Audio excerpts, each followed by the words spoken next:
ಎಲ್ಲರಿಗೂ ನಮಸ್ಕಾರ. ಬೆಡ್ತಿ ಅಘನಾಸಿನಿ ಕೊಳ್ಳ ಸಂರಕ್ಷಣಾ ಸಮಿತಿ ಆಯೋಜಿಸಿರ್ತಕ್ಕಂಥ ಈ ಬೃಹತ್ ಜನ ಸಮಾವೇಶದ ಸಾನ್ನಿಧ್ಯ ವಹಿಸಿರ್ತಕ್ಕಂಥ ನಿಮ್ಮೆಲ್ಲರಿಗೂ ಕೂಡ ಈ ಸಂಘಟನೆಯ ಚೈತನ್ಯವನ್ನ ತುಂಬಿರ್ತಕ್ಕಂಥ ಶ್ರೀಮದ್ ಗಂಗಾಧರೇಂದ್ರ ಸರಸ್ವತಿ ಸ್ವಾಮಿಗಳ ಪಾದಗಳಿಗೆ ತಾವೆಲ್ಲರೂ ಕೂಡ ಚಪ್ಪಾಳೆ ಮುಖಾಂತರ ತಾವು ಸ್ವಾಗತಿಸಬೇಕು ಅಂತ ವಿನಂತಿಯನ್ನ ಮಾಡ್ಕೊಳ್ಳಿಕ್ಕೆ ಬಯಸ್ತೀನಿ ನಾನು. ಯಾಕಂದ್ರೆ ಇವತ್ತು ಇಷ್ಟೊಂದು ದೊಡ್ಡ ಸಂಖ್ಯೆಯಲ್ಲಿ ತಾಯಿಂದಿರಾಗ್ಲಿ, ಹಿರಿಯರಾಗ್ಲಿ, ಸ್ನೇಹಿತರಾಗ್ಲಿ, ಯುವ ಸಮೂಹವಾಗ್ಲಿ ಇಷ್ಟೊಂದು ಸಂಖ್ಯೆಯ ಸೇರೋದಕ್ಕೆ ಚೈತನ್ಯವನ್ನು ತುಂಬಿರ್ತಕ್ಕಂಥ, ಶಕ್ತಿಯನ್ನು ಕೊಟ್ಟಿರ್ತಕ್ಕಂಥ, ನಮ್ಮ ಈ ದೇಶದ ಪ್ರಜಾಪ್ರಭುತ್ವದ ಹಕ್ಕನ್ನ ಮಾಡಿಸ್ತಕ್ಕಂಥ, ನನ್ನ ಹಕ್ಕನ್ನ ನಾನು ಮಣಿಸಬೇಕು ಅಂತ ಇಚ್ಛಾಶಕ್ತಿಯ ಕಿಚ್ಚನ್ನ ಕೊಟ್ಟಿರ್ತಕ್ಕಂಥ ಶ್ರೀಗಳ ಏನು ಈ ಒಂದು ಸಮಾವೇಶ ಇದೆಯೋ ಬಹಳ ಅದ್ಭುತವಾಗಿರುವಂತಹದ್ದು, ಅರ್ಥಪೂರ್ವವಾಗಿರುವಂತಹದ್ದು. ನಮ್ಮ ಹಕ್ಕನ್ನ ಮಣಿಸುವಲ್ಲಿ ಈ ಜಿಲ್ಲೆಯ ಅನೇಕ ರೈತರಿರ್ಬೋದು, ಜನಸಾಮಾನ್ಯರಿರ್ಬೋದು, ಅವರ ನೋವಿಗೆ ಸ್ಪಂದಿಸಬೇಕು. ನಾನು ಆ ಸಮೂಹಕ್ಕೆ ಆಶೀರ್ವಾದದ ವಚನವನ್ನು ನಾನು ಹೇಳಬೇಕು ಅನ್ನುವಂತ ಈ ಒಂದು ಮಹಾ ವೇದಿಕೆಯನ್ನು ಅಲಂಕರಿಸತಕ್ಕಂಥ ಎಲ್ಲ ಶ್ರೀಗಳ ಪಾದಗಳಿಗೆ ನಮಸ್ಕರಿಸಿ, ಈಗಾಗಲೇ ಮಾತಾಡಿರ್ತಕ್ಕಂಥ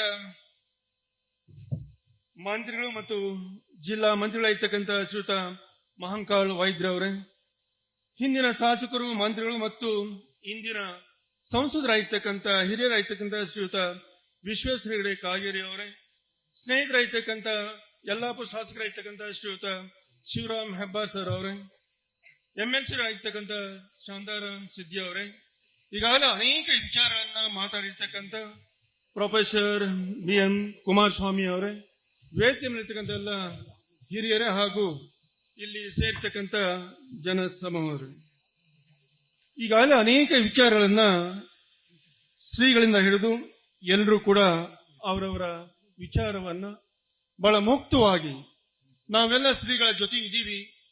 ಕೇಂದ್ರ ಇರಬಹುದು, ರಾಜ್ಯ ಸರ್ಕಾರ ಇರಬಹುದು, ಅವೆಲ್ಲರ ವಿಚಾರಗಳನ್ನ ಶ್ರೀಗಳು ಯಾವ ರೀತಿಯ ತೀರ್ಮಾನವನ್ನು ತಗೊಳ್ತಾರೋ ಆ ರೀತಿಯಲ್ಲಿ ನಾವೆಲ್ಲರೂ ಕೂಡ ಇದೀವಿ ಅನ್ನುವಂತ ಮಾತನ್ನ ನಾವೆಲ್ಲರೂ ಕೂಡ ಕೇಳಿದೀವಿ. ನಾವು ಸ್ನೇಹಿತರೆ, ಇವತ್ತು ನಾವು ಬಹಳ ದೊಡ್ಡ ಒಂದು ರೀತಿಯ ಆಘಾತದಲ್ಲಿ ನಾವಿದ್ದೀವಿ. ನಾವು ರಾಜ್ಯದಲ್ಲಿ ಬಹಳ ಅತ್ಯುತ್ತಮವಾಗಿರ್ತಕ್ಕಂಥ, ಅರ್ಥಪೂರ್ಣವಾಗಿರ್ತಕ್ಕಂಥ ಜಿಲ್ಲೆ ನಮ್ಮ ಉತ್ತರ ಕನ್ನಡ ಜಿಲ್ಲೆ.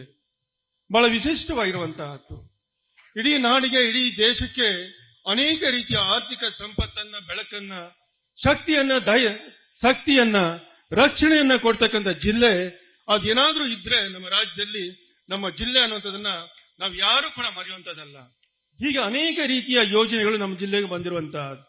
ಈಗಾಗಲೇ ವಿದ್ಯುತ್ತಿಗಾಗಿ ಶರಾವತಿ ಇರಬಹುದು, ಕೈಗಾ ಇರಬಹುದು, ದಾಂಡೇಲಿ ಕಡೆ ಅನೇಕ ಡ್ಯಾಮ್ಗಳನ್ನ ಕಟ್ಟೋದ್ರ ಮುಖಾಂತರ ಸಾವಿರಾರು ಎಕರೆ ಜಮೀನನ್ನ ಕೊಡೋದ್ರ ಮುಖಾಂತರ ನಮ್ಮ ಜಿಲ್ಲೆಯ ಭೂಮಿ ಅನೇಕ ರೀತಿಯಲ್ಲಿ ತ್ಯಾಗವನ್ನು ಮಾಡಿರುವಂತಹದ್ದು.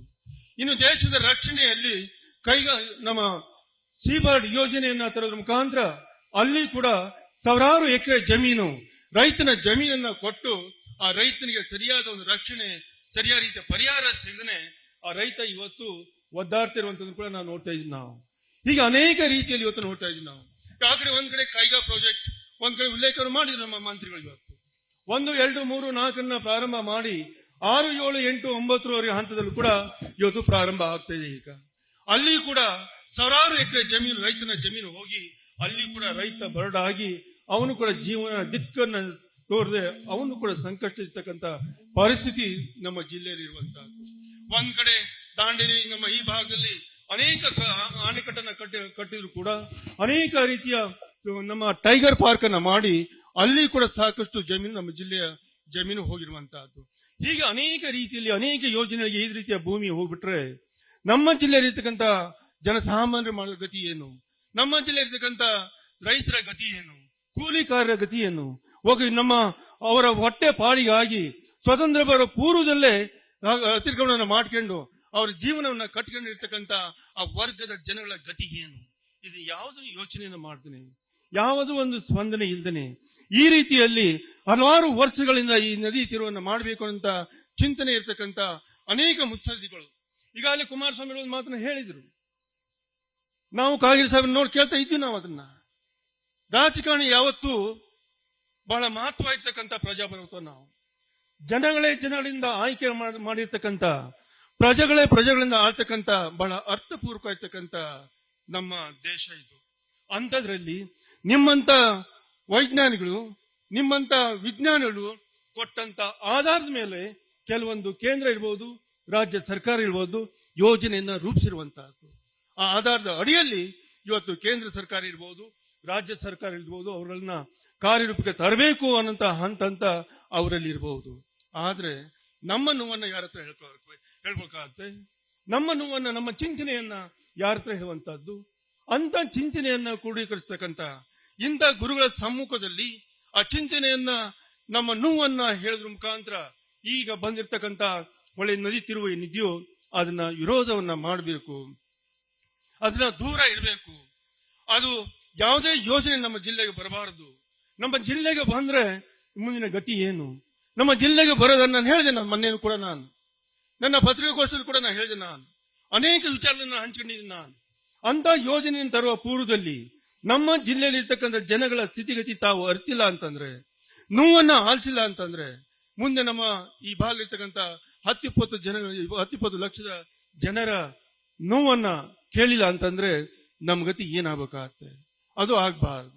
ಕೇಂದ್ರ ಇರಬಹುದು, ರಾಜ್ಯ ಸರ್ಕಾರ ಇರಬಹುದು, ಯಾವುದೇ ಸರ್ಕಾರ ಇದ್ರೂ ಕೂಡ ಯಾವುದೇ ಯೋಜನೆಯನ್ನು ತರುವಾಗ ಅಲ್ಲಿರ್ತಕ್ಕಂಥ ಅನೇಕ ಸಂಘ ಸಂಸ್ಥೆಗಳಿದಾವೋ, ಅಲ್ಲಿರ್ತಕ್ಕಂಥ ಜನಸಾಮಾನ್ಯರ ನೋವೇನಿದೆಯೋ, ಅಲ್ಲಿರ್ತಕ್ಕಂಥ ಅನೇಕ ಮಠಾಧೀಶರು ಇದ್ದಾರೋ ಅವರೆಲ್ಲರ ಅನಿಸಿಕೆಯನ್ನ ಕೇಳೋದ್ರ ಮುಖಾಂತರ ತಾವು ಹೆಜ್ಜೆ ಇಡಬೇಕು ಹೊರತು ಸುಮ್ನೆ ಏನಾದ್ರು ಬಂದು ಮಾಡುವಂತದ್ದು ಎಷ್ಟು ಸೂಕ್ತ ಅನ್ನುವಂಥದ್ದನ್ನ ನಾವು ಯೋಚನೆ ಮಾಡಬೇಕಾಗತ್ತೆ. ಹೀಗೆ ಇವತ್ತು ನಮ್ಮ ಜಿಲ್ಲೆ ಬಹಳ ಅಪಾರ ಚಿಂತನೆ ಇರ್ತಕ್ಕಂಥ ಜಿಲ್ಲೆ, ಅನೇಕ ಸಮೂಹವನ್ನು ಹೊಂದಿರತಕ್ಕಂಥ ಜಿಲ್ಲೆ, ಅನೇಕ ಪ್ರಜ್ಞಾವಂತರು ಇರ್ತಕ್ಕಂಥ ಜಿಲ್ಲೆ, ಅನೇಕ ಮಠ ಮಾನ್ಯರಿರ್ತಕ್ಕಂಥ ಜಿಲ್ಲೆ.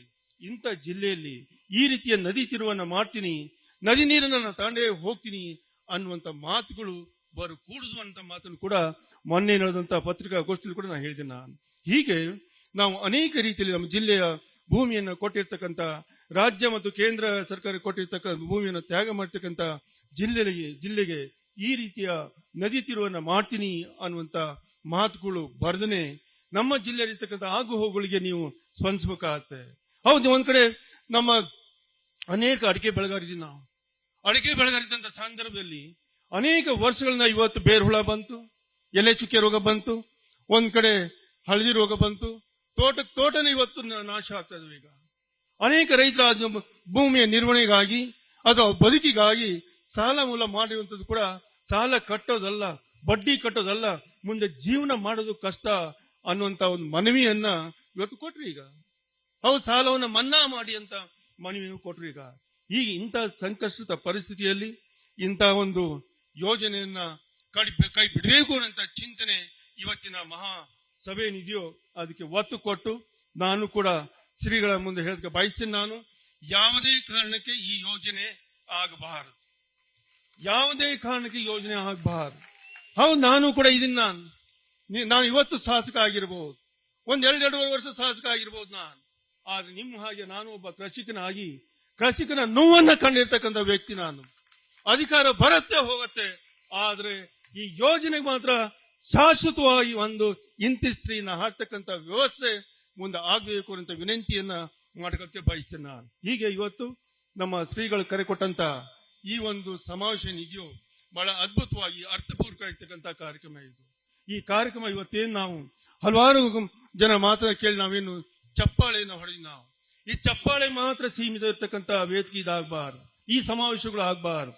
ಸ್ವಾಮಿಗಳು ಯಾವುದೇ ಸಂದರ್ಭದಲ್ಲಿ ಕರೆದಾಗ, ಯಾವುದೇ ವಿಚಾರದಲ್ಲಿ ಕರೆದಾಗ ಇದೇ ರೀತಿಯ ಸಾವಿರಾರು ಸಂಖ್ಯೆಯಲ್ಲಿ ಬಂದು ಸ್ವಾಮಿಗಳ ಜೊತೆ ನಾವು ಇದ್ದೀವಿ ಅನ್ನೋಂಥವನ್ನ ಧೈರ್ಯವಾಗಿ ತೋರಿಸ್ತಕ್ಕಂಥ ಸಮೂಹ ಇದಾಗಬೇಕಾಗತ್ತೆ. ಅಂದಾಗ ಮಾತ್ರ ನಮ್ಮ ಜಿಲ್ಲೆಗೆ ಯಾವುದೇ ಯೋಜನೆ ಬರುವಾಗ, ಯಾವುದೇ ಯೋಜನೆ ರೂಪಿಸುವಾಗ ಯೋಚನೆ ಮಾಡ್ತಕ್ಕಂಥ ಒಂದು ಸಂದೇಶ ಈ ಸಮಾವೇಶದಿಂದ ಅವ್ರಿಗೆ ಗೊತ್ತಾಗತ್ತೆ ಅನ್ನುವಂಥ ಮಾತನ್ನ ಈ ಸಂದರ್ಭ ಹೇಳಕ್ಕೆ ಬಯಸ್ತೇನೆ ನಾನು. ಹಾಗೆ ಇವತ್ತು ಬಹಳ ಅರ್ಥಪೂರ್ವಕ ಇರ್ತಕ್ಕಂಥ ಈ ಸಮಾವೇಶದಲ್ಲಿ ಬಂದು ಅನೇಕ ಹಿರಿಯರು ಎಲ್ಲರೂ ಕೂಡ ಮಾತಾಡಿರುವಂತದ್ದು ನಾವೆಲ್ಲರೂ ಕೂಡ ಕೇಳಿರುವಂತದ್ದು, ಅವರೆಲ್ಲವೂ ಕೂಡ ಕಾರ್ಯರೂಪಕ್ಕೆ ತರುವಲ್ಲಿ ಇವತ್ತು ನಮ್ಮ ಗೌರವಿತ ಸಂಸದರಾಗಿರ್ತಕ್ಕಂಥ ಮಾನ್ಯ ಕಾಗೇರಿ ಸಾಹೇಬರು ಕೂಡ ಅವರೇ ಅಲ್ಲಿ ಪಾರ್ಲಿಮೆಂಟ್ ಅಲ್ಲಿ ಮಾತಾಡುವಂತದ್ದು ಇರಬಹುದು. ನಾವು ಕೂಡ ನಮ್ಮ ಮಂತ್ರಿಗಳು ಇರಬಹುದು, ಹೆಬ್ಬಾರ್ ಸಾಹೇಬರು ಇರಬಹುದು, ನಮ್ಮ ಸಿದ್ದರಾಮ ಸಿದ್ದಿ ಅವರು ಇರಬಹುದು, ನಾವಿರಬಹುದು, ನಾವೆಲ್ಲರೂ ಕೂಡ ಅಸೆಂಬ್ಲಿಯಲ್ಲಿ ಕೂಡ ಮಾತಾಡೋದ್ರ ಮುಖಾಂತರ ನಮಗೆ ನ್ಯಾಯವನ್ನ ಕೊಡುವಲ್ಲಿ ನಾವು ಸಕ್ರಿಯವಾಗಿ ನಾವು ಹೋರಾಟವನ್ನ ಮಾಡ್ತೀವಿ, ತಮ್ಮ ಜೊತೆ ಇರ್ತೀವಿ ಅನ್ನುವಂಥ ಮಾತನ್ನ ಮತ್ತೊಮ್ಮೆ ಹೇಳಿ ಈ ಕಾರ್ಯಕ್ರಮವನ್ನ ಬಹಳ ಅದ್ಭುತವಾಗಿ ಅಚ್ಚುಕಟ್ಟಾಗಿ ನಡೆಸಿರ್ತಕ್ಕಂಥ ಈ ಸಮೂಹಕ್ಕೆ, ಈ ಸಂಘಟಕರಿಗೆ ಮತ್ತೊಮ್ಮೆ ಆರ್ಥಿಕವಾಗಿರ್ತಕ್ಕಂಥ ಅಭಿನಂದನೆ ಸಲ್ಲಿಸಿ, ಯಾವುದೇ ಕಾರಣಕ್ಕೆ ನಾವು ಈ ನದಿ ತಿರುವನ್ನ ಬೆಡ್ತಿ ಮತ್ತು ಅಗನಾಸಿಯ ನದಿ ತಿರುವನ್ನ ನಾವು ಮಾಡೋದಕ್ಕೆ ಅವಕಾಶವನ್ನ ನೀಡಲ್ಲ ಅನ್ನುವಂಥ ಧ್ವನಿ ತಮ್ಮಿಂದ ಮತ್ತೊಮ್ಮೆ ಬರಲಿ ಅನ್ನುವಂಥ ಮಾತನ್ನು ಹೇಳಿ ಮತ್ತೊಮ್ಮೆ ಶ್ರೀಗಳ ಪಾದಗಳಿಗೆ ನಮಸ್ಕರಿಸಿ ಈ ಒಂದು ಅವಕಾಶಕ್ಕಾಗಿ ತಮಗೆಲ್ಲರೂ ವಂಚಿ ನನ್ನ ಒಂದೆರಡು ಮಾತನ್ನು ಮುಗಿಸ್ತೀನಿ. ನಮಸ್ಕಾರ.